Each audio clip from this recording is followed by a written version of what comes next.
Targeting really is one of the most critical aspects of creating a traffic campaign, especially on Facebook. You could build the best marketing campaign with beautiful ad images and copy, but if you put it in front of the wrong audience, it's going to fail. So it's really something that, I wanted to educate the community on, and especially our research process, because I think that the way that we research and really go about our targeting, especially on Facebook, is pretty unique. So I hope this information helps you guys. Yeah, I think it's something that we hear a lot is people saying, "Well, I can't find my audience on Facebook," and I think this is going to be really enlightening for you guys that think that you can't find your target audience on Facebook. Facebook has done a lot of improvement over the years to the point where you can target at just about any level and for just about anything. They've given us a lot of tools, and I know you're going to go through a lot of that today. So let's do this. Now let's roll into why targeting is so important. And we covered a little bit about this, but I just want to make sure I framed this topic really well. Like Russ said, I hear all the time people say, well, Molly, Facebook ads or buying traffic doesn't work in my market. I'm selling B2B. This won't work. And it's interesting because Facebook ads in particular can work in about every market. If you think about it, at Digital Marketer, we are B2B. We're selling B2B, and we've spent millions and millions of dollars on Facebook. So if you listen to this training, and I actually have a B2C and a B2B example here at the end, the targeting that I would use for those businesses. But if you really pay attention and understand this theory, you will know how to select the targeting in any type of business. And why is this so important? And like I said, you can build the best advertising campaign in the world. But if you put it in front of the wrong audience, it will fail. And you don't want your ad campaign that you've spent hours and hours constructing to fail because you got a little bit lazy or you didn't know the right way to go about targeting. So at Digital Marketer, when we're setting up, an advertising campaign, we put the bulk of our work into the targeting, right? So other than obviously the product that we're selling, because if no one wants to buy whatever you're trying to sell, at the end of the customer journey, that your ad campaign definitely isn't going to work. But other than the offer, we put the most work into the targeting and is the most time consuming, but it is the most important. You have to put your message in front of the most avid part of your market so that they will actually buy. And luckily, Facebook makes this fairly easy. And there are a few reasons for that. Number one, Facebook has more interest-based data than anyone else in the world. If you think about it, I took this screenshot from my Facebook page.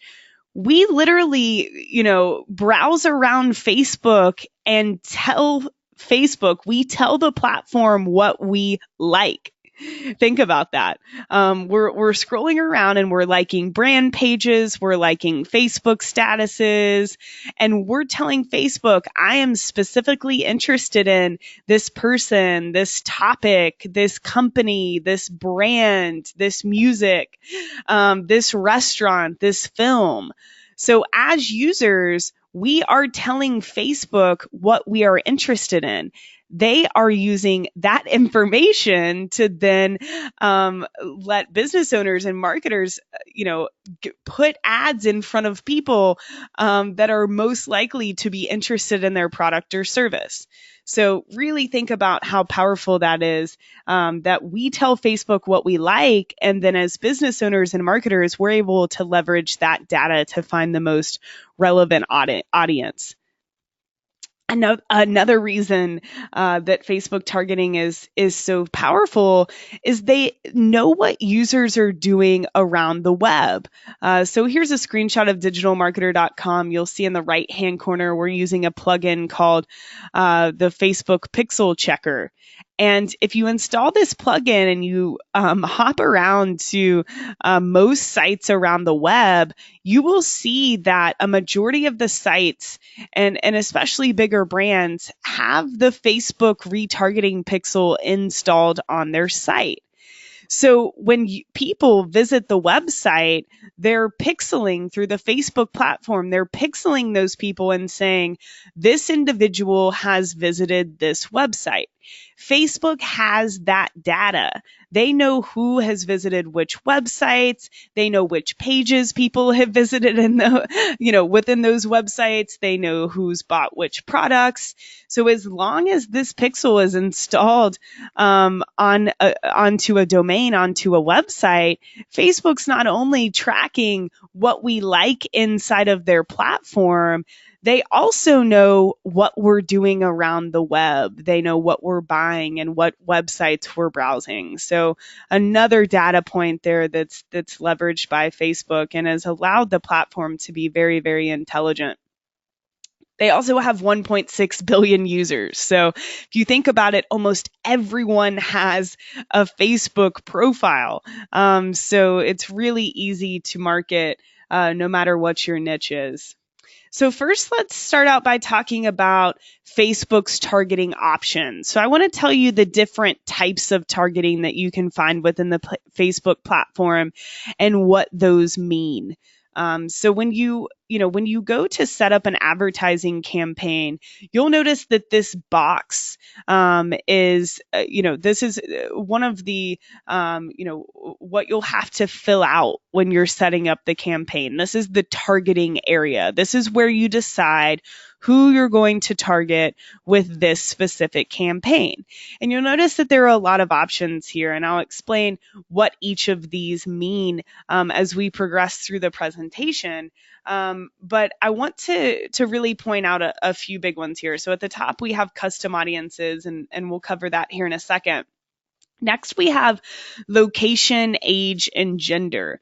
And that demographic information isn't something I'm going to talk about a lot on this webinar. Really, what I'll say about location, target people that live in a place where you can actually sell your products.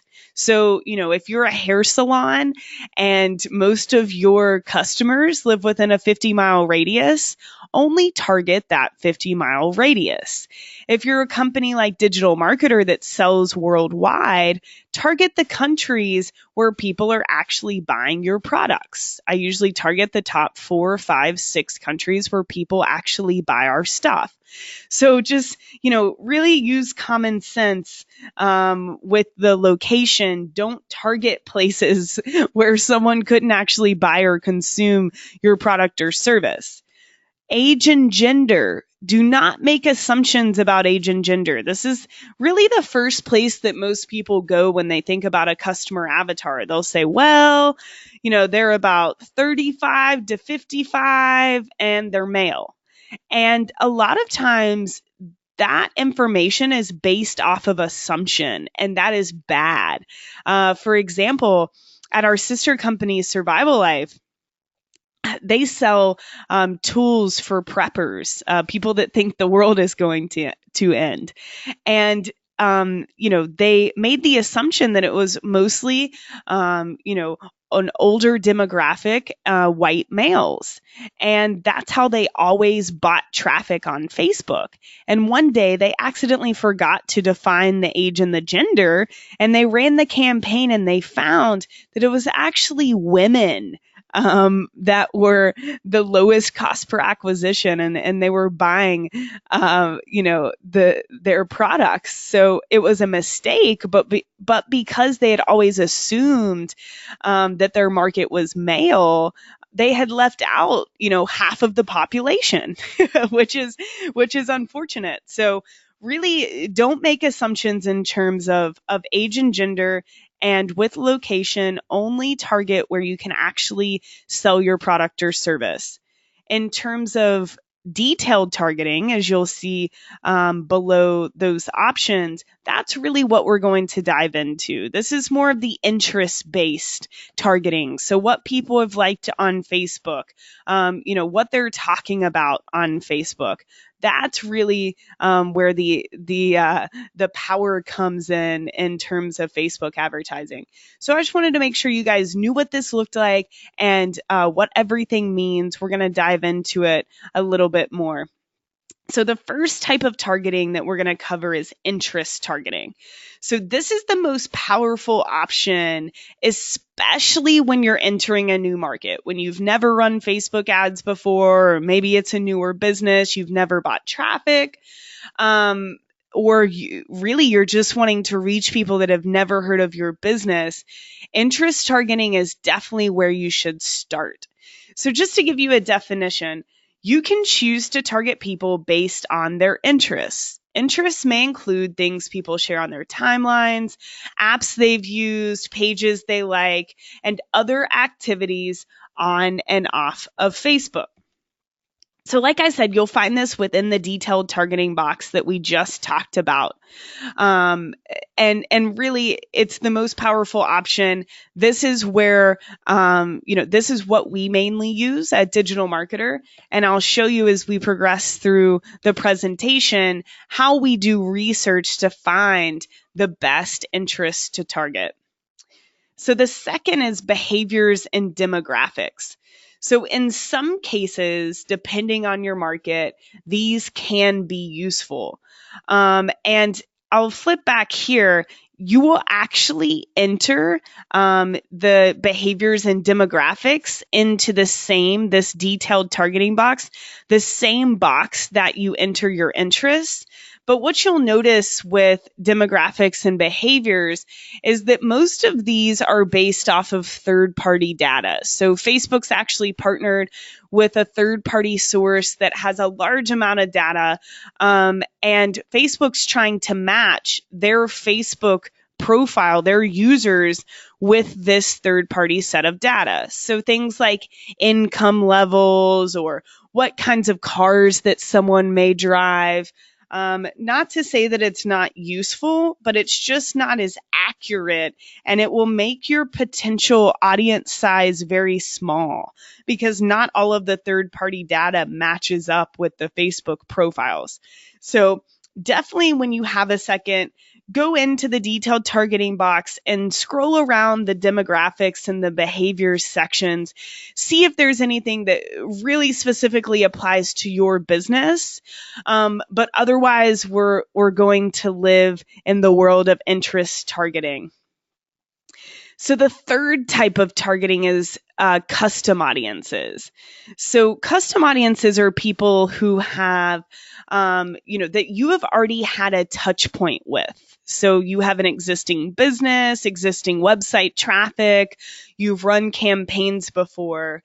And these are people who have, given you their email address or phone number, and you've uploaded this list to Facebook to create a data custom audience, as you'll see here, this top option.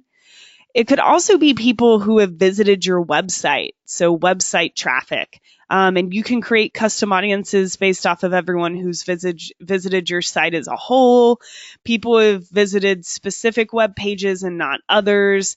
There's a lot that you can do there.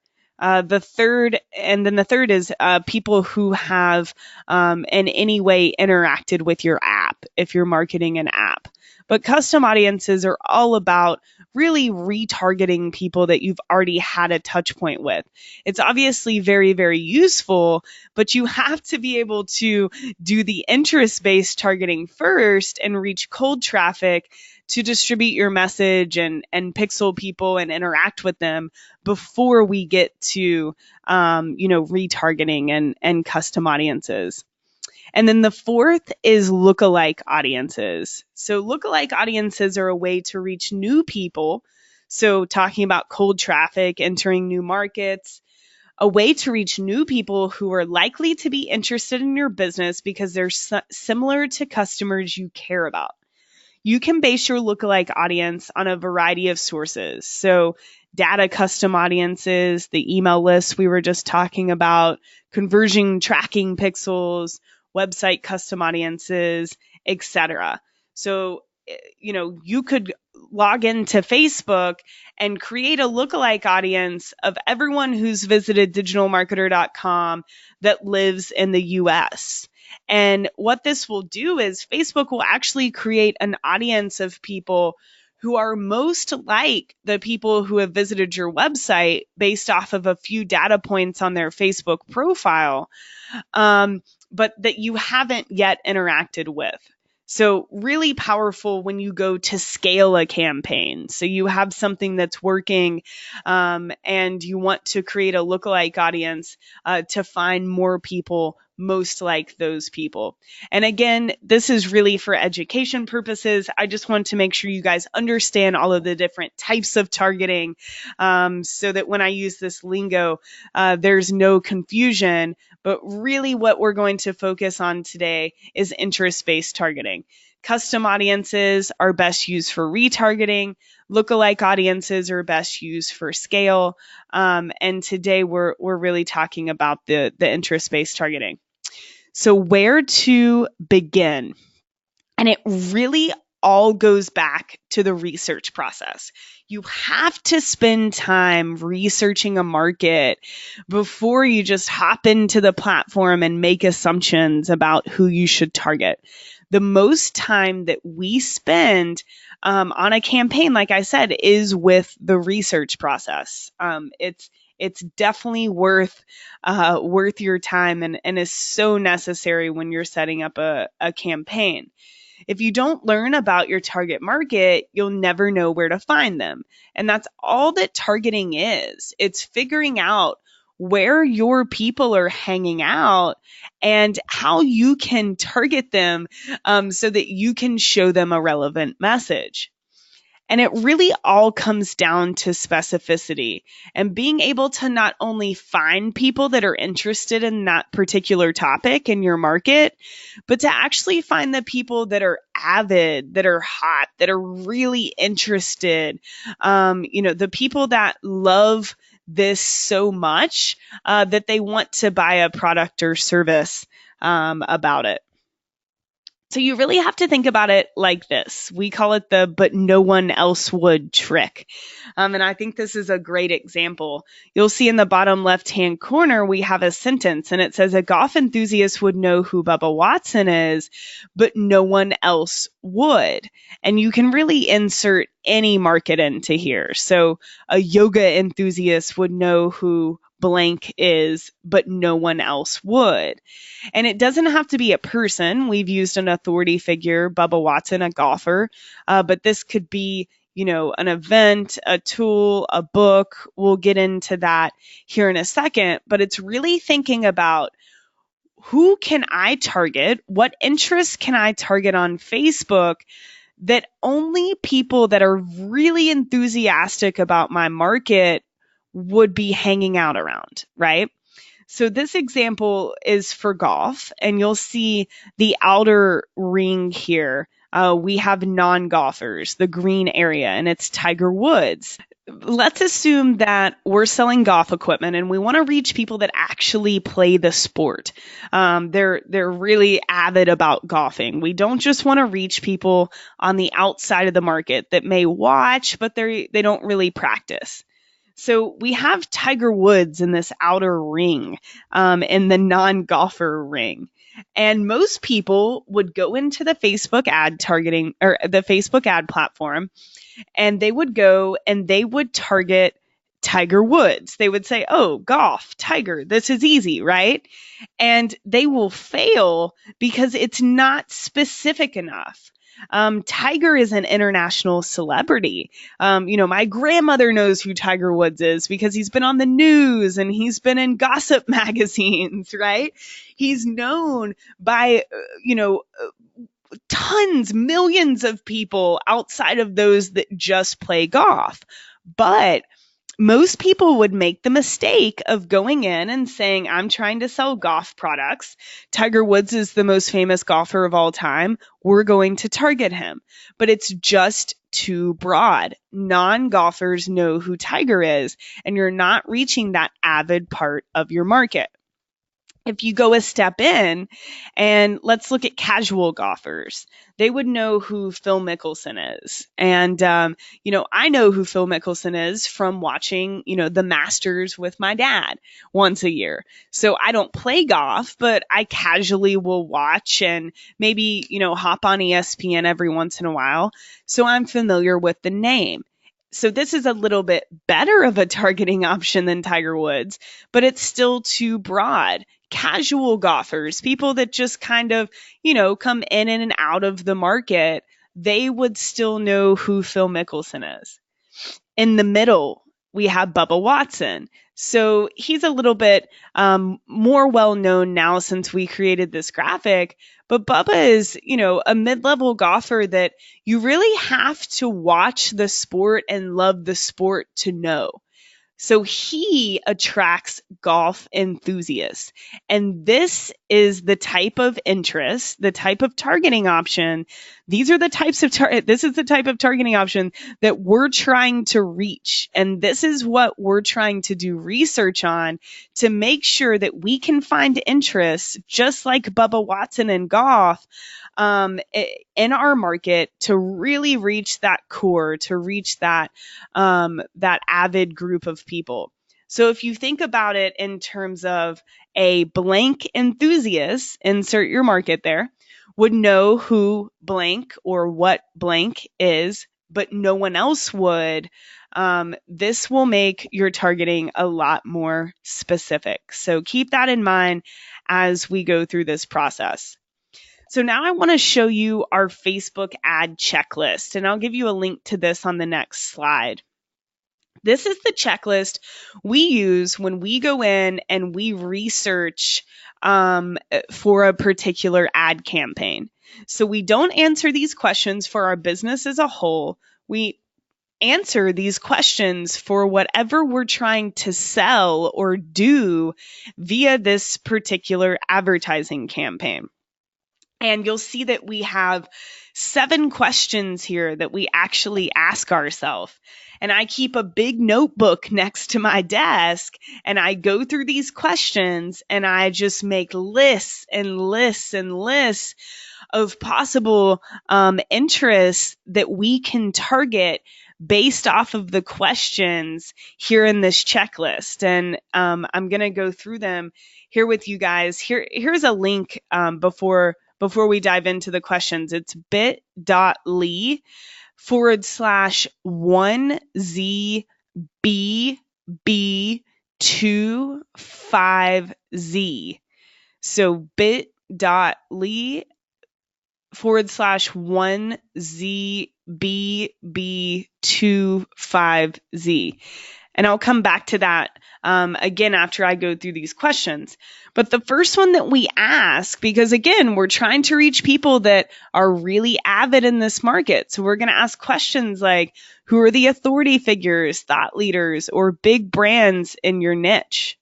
What books, magazines, newspapers does your ideal customer read? What events do they attend, right?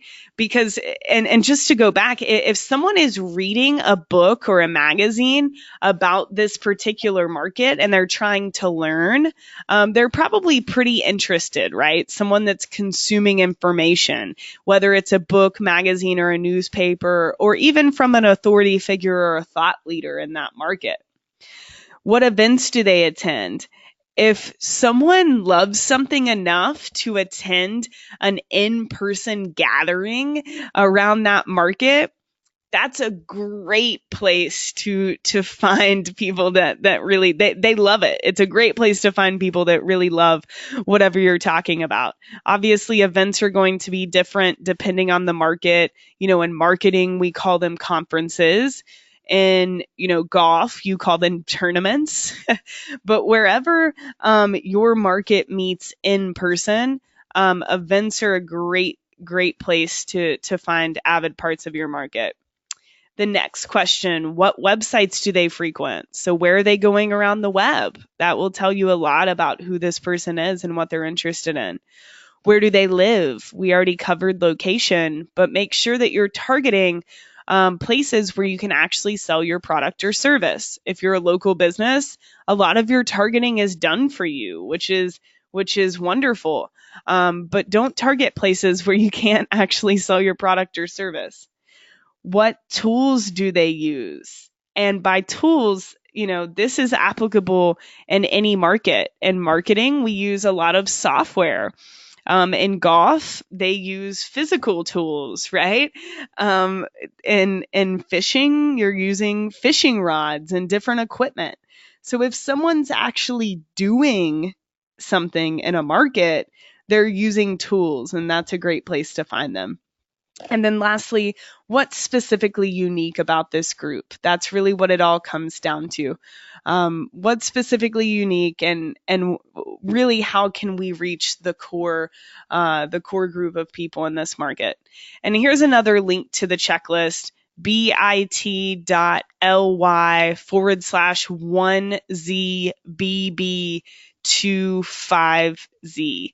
You can download the Facebook targeting checklist there.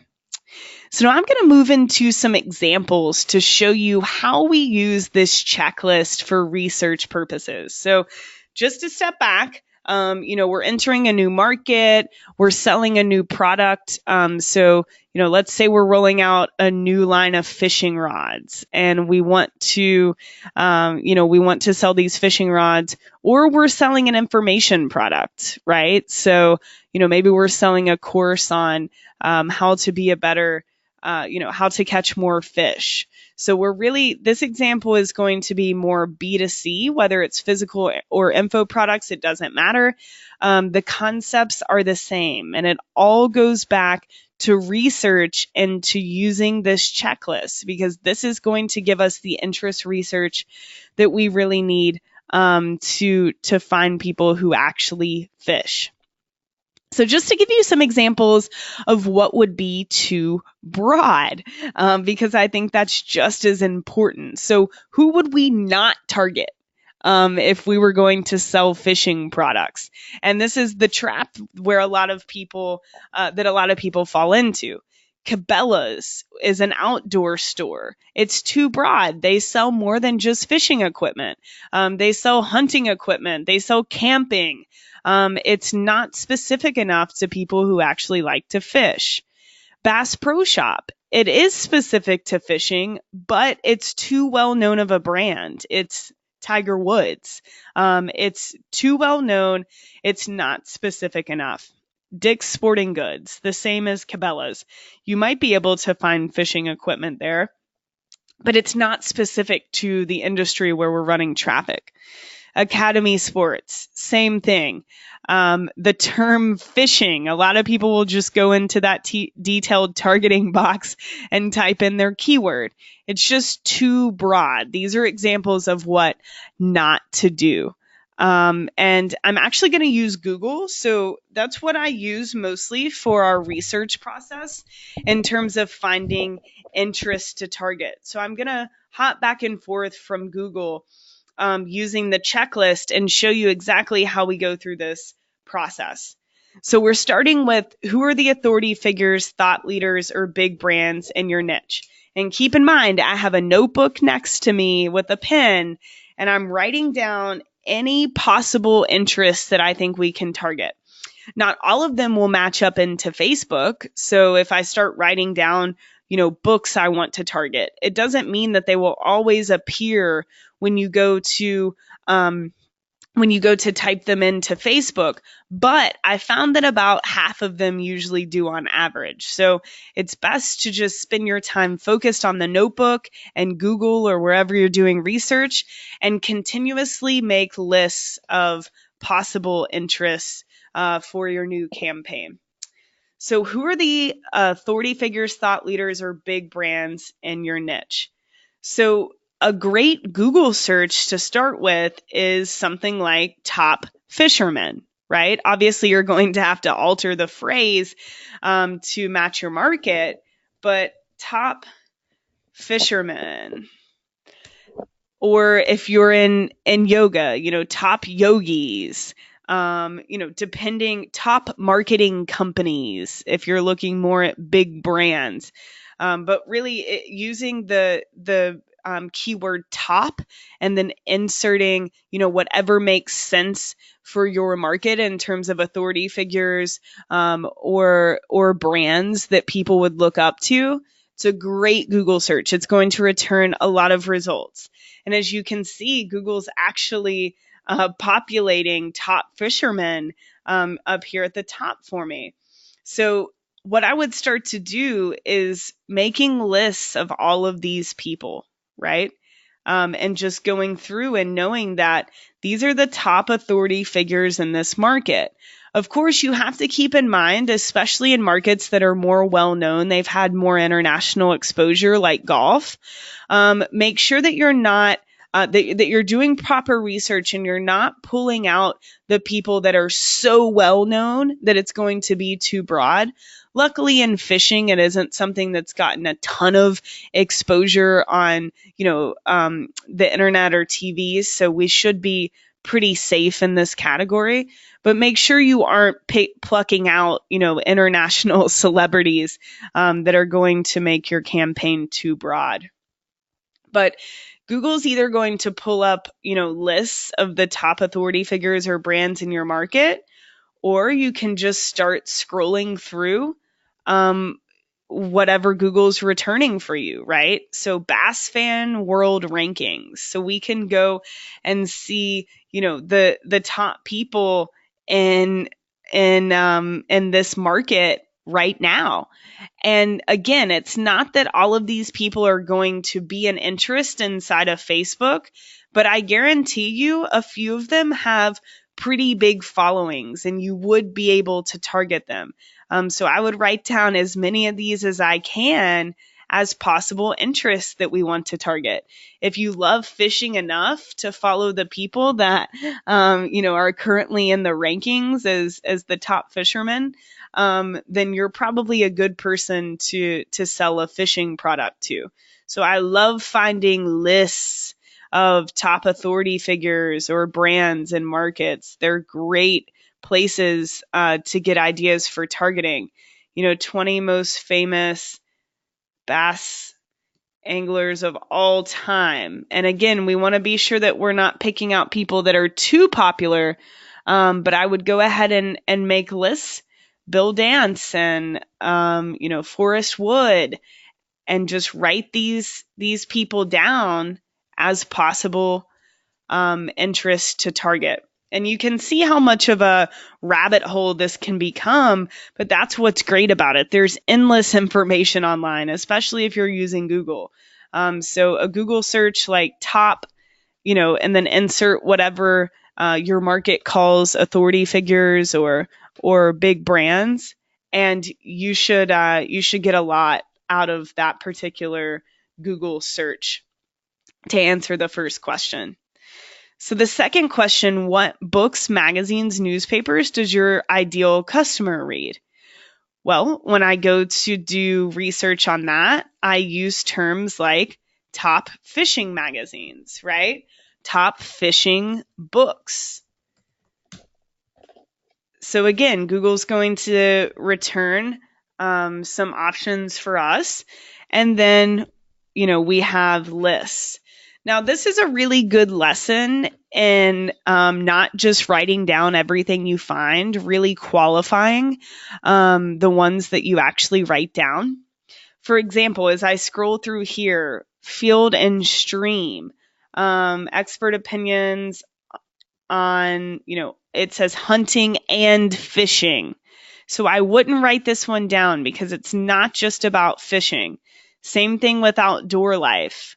But you better believe I'll write down Bassmaster. That's definitely about fishing. Look how happy he is to have got that fish. So really making sure that whatever you're writing down that you're qualifying. Florida Sportsman, I probably wouldn't write that one down because it has hunting. Sports fishing, definitely would write this down. Saltwater, absolutely. In fishermen, definitely. Marlin, yes. Fly fishermen, yes. World fishing and aquaculture, absolutely. So just a little lesson in qualifying what you write down. So Molly, when you go in and do some of this stuff, like if you wouldn't target Field and Stream right away, would it be possibly something that you would go to as an interest target down the line when you went to scale? Like, as if you start to exhaust all the other ones that were perfect fits for your product, might you go out to Field and Stream even though it's Yeah, about fishing, but also you might end up catching some people that are not fishing people, but right. also just hunters? Yeah, down the road, as you really get into scaling, which we talk a lot in the paid traffic certification at digitalmarketer.com/paid dash traffic. When we go to scale, we will definitely start to look at some broader interests, like you just said, Russ, because we do know that our people are hanging out there. But we want to start with a really avid part of the market to make sure we're honing in on our messaging and that we're finding people that really want to buy. Yeah. And you might find that when you go out to Field and Stream, because there's hunters in there, that your cost per lead goes up or your cost per acquisition Absolutely. goes up a little bit. Right. And that's why you want to hone in on the messaging and the creatives first with the best targeting you can find so that when you Yeah. do scale out to audiences that are a little less related, the hit to your cost per lead or your cost per acquisition isn't so great. Yeah. But the key here Well, is to really use Google, guys, and whatever your market is, top blank magazines, top blank books, right? Top blank publications.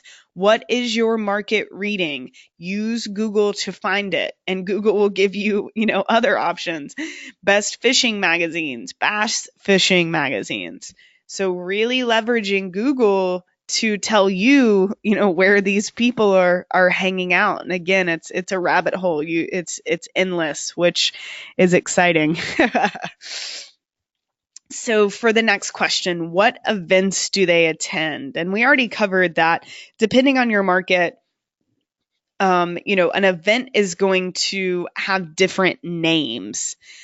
So for fishing, they're obviously called tournaments. And this is a great place to find the avid part of your market. So top 10 fishing tournaments, right? I would go ahead and I would start writing these down and hoping that we can target them within Facebook. If going back to, the golf example, top golf tournaments. And again, really making sure that you're analyzing what you're writing down because in golf, where it's gotten so much TV time and so much media exposure, you know, I wouldn't target a tournament like the Masters because, almost everyone knows what the Masters golf tournament is, whether you play golf or not. It's just that popular.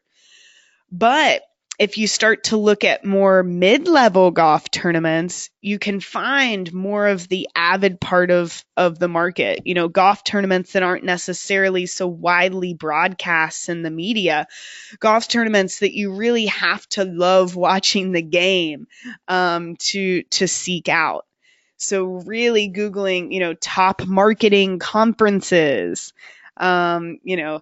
just whatever your market is and whatever you call an event, trying to find lists and information so that you can find where those people are hanging out. Very powerful.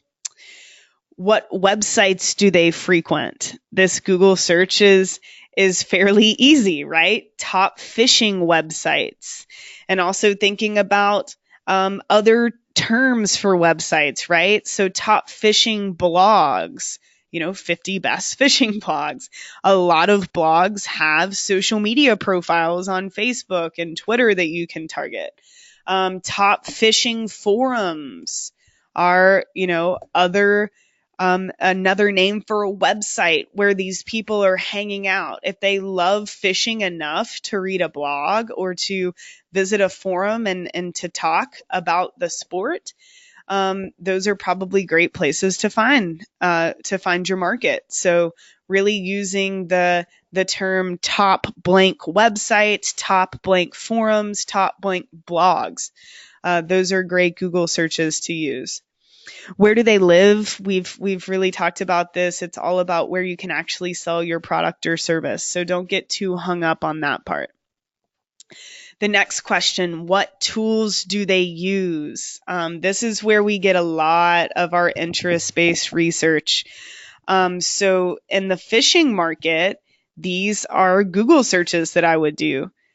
Fishing brands or manufacturers. So I would type in, top fishing brands, top fishing manufacturers, top fishing boat brands or manufacturers. If they love fishing enough to follow boat brands and different companies that make these boats, they're probably really into it.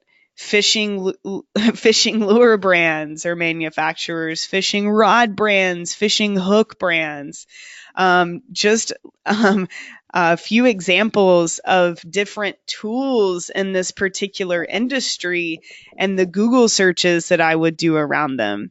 A digital marketer, if we wanted to reach people who like to blog, for example, then I would, Russ is our resident content marketing specialist and a blogger, quote unquote.